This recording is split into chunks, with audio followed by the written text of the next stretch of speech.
the patrons at Rebel Salute. What was it that you wanted us to know? Well, thank you very much. First of all, when I'm in Jamaica, I like to represent not only for Uganda, but for Africa.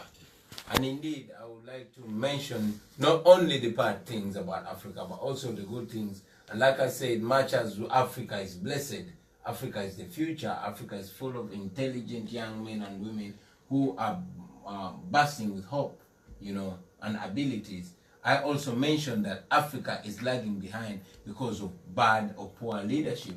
And in that case, Uganda in particular, where I come from, has been ruled by the same leader in a dictatorship for 33 years today. And more than 40 million people are living in misery, in extreme poverty, where one family is ruling over and misusing the natural resources of the greatly endowed country. So because that is how it is, I try to use music to make sure that I continue the journey that has started so many years ago by people so many miles away from home to open the minds of the people. And that is what I do through my music.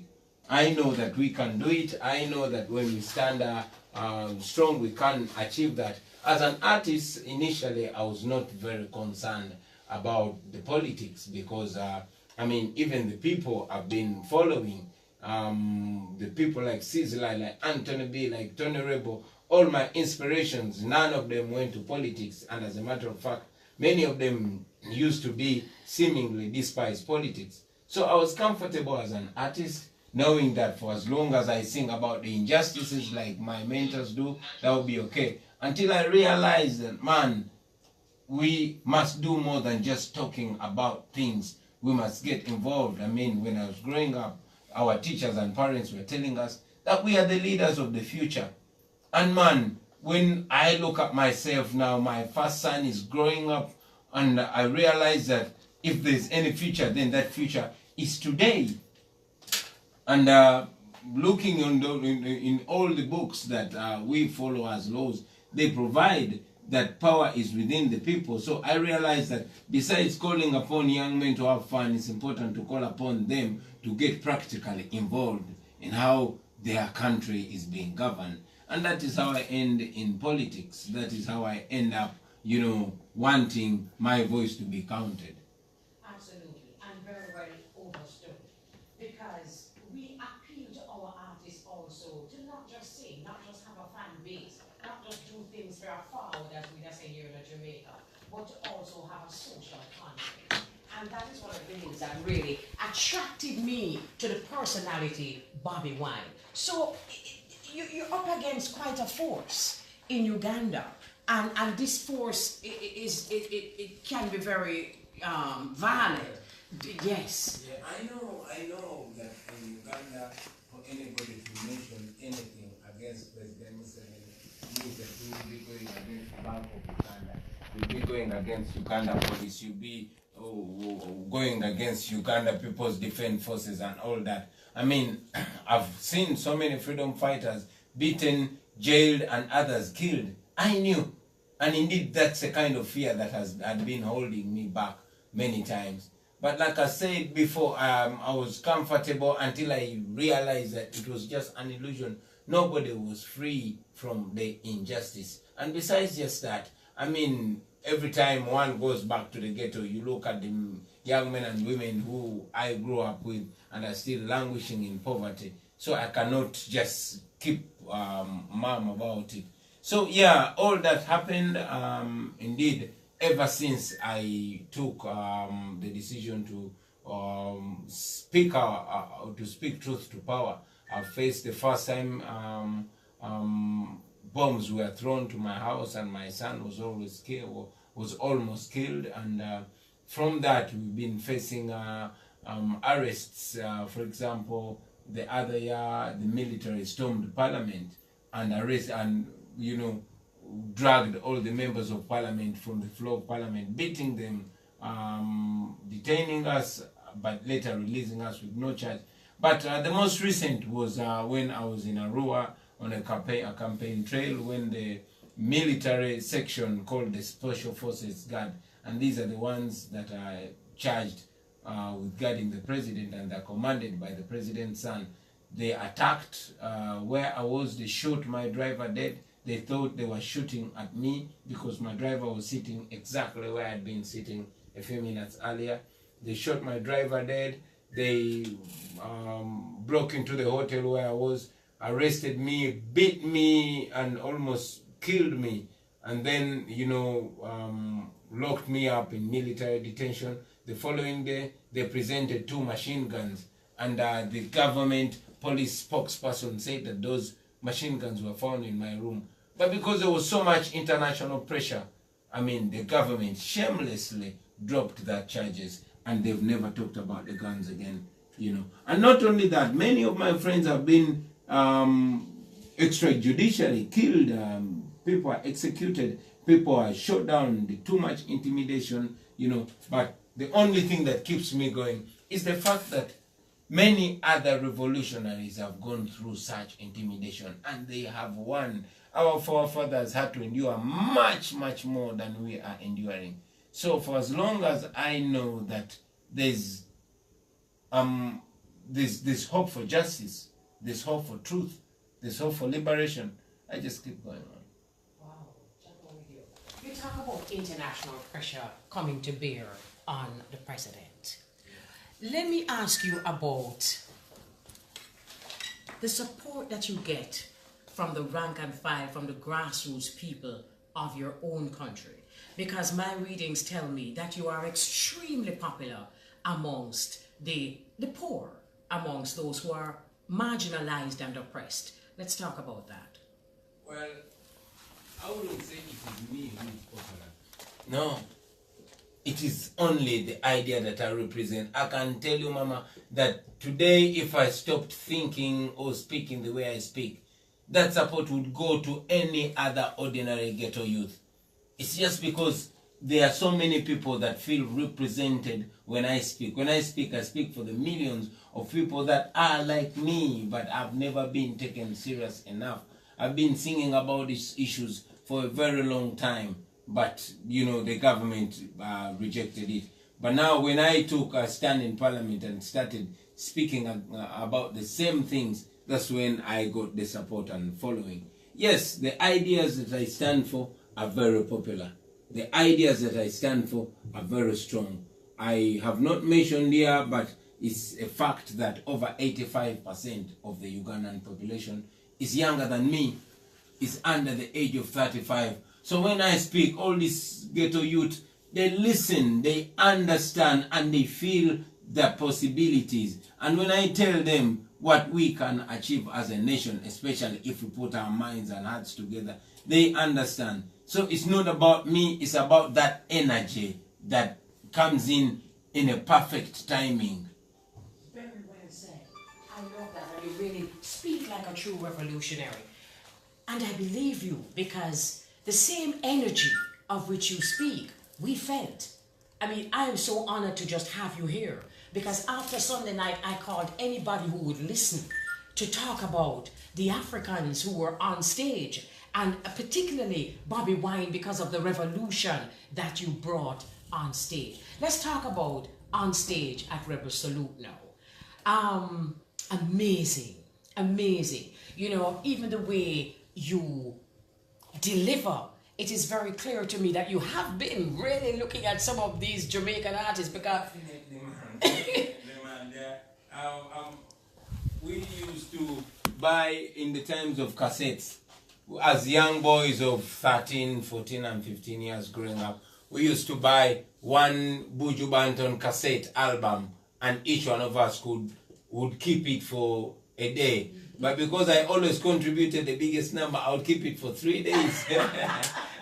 But listening to a Buju Banton album or a Capleton album or even a Bob Marley album was like going through having a course, you know. So having it was like a university course. Okay, yeah, okay. It was like a study. So following in the footsteps and listening to the messages of the artists, mainly from the Caribbean, and not just the artists, but even the poets and the writings, it all begins from the times of Marcus Garvey, when we get that information that we many times have been too privileged to even take serious, until, you know, when one grows up and realizes that, man, these guys were the promise, but our generation, we are the fulfillment. Or until the oppression reaches your doorstep. Because it will reach. It will reach, you know, because people are just who they are, and they're that way with everybody. Yeah. Okay, wonderful. You know, one of the things that really excited me, and I found actually funny, is when you were doing a song on one of our rhythms. Yeah. And the name of the rhythm, you said to the Rebel Salute patrons, what did you say? Tell me what you said. What did you say? No, there's that rhythm, man. That I like. You see, for us, like I told you, when we get rhythms in Africa, they come either on a tape or on a CD, and it's just a whole heap of them. So you can never know which one is which one, but you just see how many artists chanting on it. So when I got that rhythm, I liked it, and when I go to Jamaica, I didn't know what to call it, so I had to have it. We're talking about the Nani rhythm, right? So it was just so funny to hear Bobi Wine on stage. I'm thinking to myself, how does he know that him not to say? We can actually say it, you know, but in certain, in certain polite society, they're kind of like, ooh, but we can. Actually, that's a joke. It was very funny. And can I tell you something? Yeah. It actually brought us even closer, because it told us that you understand, you did your homework. Right. And you're one of the people. Is there anything that you want to see, having come to Jamaica again, having gotten a chance to work on our stage, a big platform like that? Is there anything that you want to say to, or particularly our Jamaicans listening? Yeah, if there's anything that I could take out from Jamaica, given the opportunity, is the consciousness. The levels of consciousness are so high in Jamaica. I wish the same could be back home. That would answer all the problems. In Jamaica, seems like everybody knows Wagwan. Seems like everybody is aware of who they are and where they are in the world. It was my wish to see so much connection between Africa and Jamaica. To me, it would mean like brothers and sisters connecting from afar. There's so much knowledge in the black people in the diaspora that I wish could connect. For example, people in Africa think I'm so knowledgeable, but the things I know, I did not learn from school. I learned from the great people that with so much effort try to send back to me home through the music, through the writings, through the poems, through the movies. I wish there was more connection like that. And indeed, I felt bad when I was traveling here to realize that it is designed to make it very hard for a person from Africa to reach Jamaica and vice versa. It should be made easy so that we have so much, so that it's a straight line, so that we have so much interaction between these people. I believe that if we had more of this, it would make a bigger difference. And indeed, I'm going to take it upon myself to see that there's more connection, that we have more Jamaican, especially revolutionary Jamaican music, coming back home to open the eyes and minds of the brothers and sisters back home. I'm very happy to hear you say that. And can I just say to you that you say it seems as though most Jamaicans are conscious. It just seems that way. We are up against the very same oppression. We are up against the very same corruption. We are up against a lot of what you are up against. And that is why it is because you see, you were in a space where there was consciousness. But that space, unfortunately, is not spread across the island. And there is a movement in the very same thing that you have experienced. There is a movement to break down a lot of what has been built up in terms of consciousness and all of that. So it is very important, as you said, to create more opportunities for us to relate to each other, because that's the only way that it can move from seeming to be to be. You know, your music. The people have already fallen in love with you.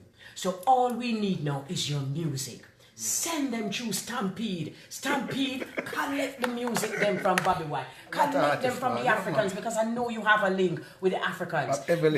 We tend to learn a lot, like yourself, as black people, through music. Oral tradition, the same thing happens here. So that music will tell that story, perhaps even more than reading about it. So please, I ask of you to set us up with some music. Yes, you know, when I'm playing certain music, it's as though you are arming me. There are many ways to be armed, and that's one way, through the music. And it is such a pleasure to meet you. It is such a pleasure to meet you, and it is a pleasure to meet your wife. It is a pleasure to see the unity between you both, because that is really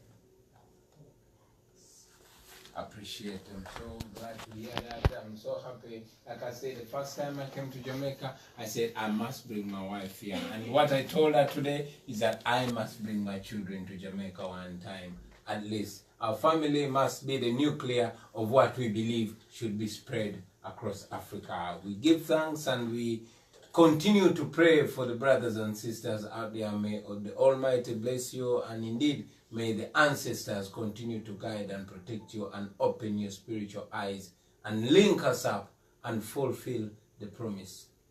Thank you so much. Very same to you. This is indeed a blessing. I'm very happy that we could have transmitted it. We could have, so people can actually see, people can actually look back at it. And this is such a blessing. I didn't expect it, but Jah is great. The Most High is great. So I want to say enough respect also to my brother who set this up. You know, I could never ever leave out my brother. Hold on, don't tell me. I don't want you to tell me a name. I don't want nothing like that. I want to make Don Diesel. My brother Don Diesel, man. Thank you so very much for making that connection. And we will continue Stampede. We will continue. But you know what? There are a lot of artists in Africa right now. Right. They take on a little bit more serious. Right. We see that. We sense that. Like and